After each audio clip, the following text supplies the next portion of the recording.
Sa gitna ng isang madilim na mundo, kung saan ang kidlat ay patuloy na humahampas sa kawalan.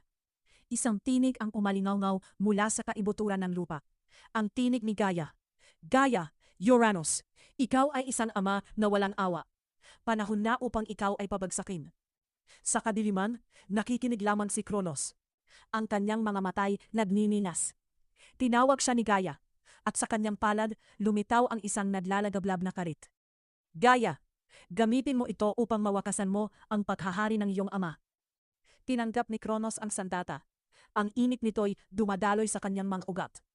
Kronos, tatapusin ko siya at ako ang maghahari. Walang pag-aalinlangan. Humakbang si Kronos patungo kay Uranus. Biglang bumukas ang kalangitan, at mula roon ay lumitaw si Uranus. Isang higanteng kosmikong nagliliyab. Ang kanyang boses ay dumagundong sa buong universo. Sino ang naglalakas loob na hamunin ng langit? Sumagot si Kronos. Ang kanyang tinig ay matatag sa kabila ng pagyanig ng mundo. Kronos, ako, ang iyong anak, at ang iyong katapusan. Nagsimula ang laban.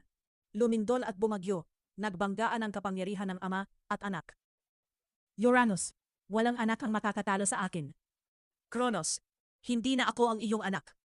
Ako na ang magtatapos sa iyong kapalaran. Tumalon si Kronos, hawak ang nag-aapoy na karit.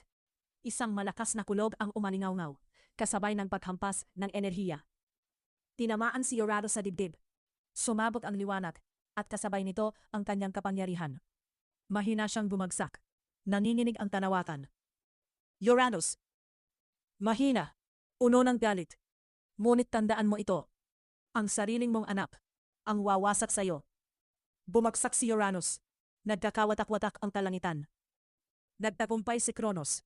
Ngunit may bahid ng takot sa kanyang mukha.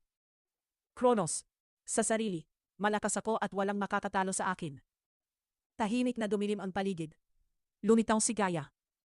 Gaia, Uranus, ikaw ay natalo dahil ikaw ay mapagmataas.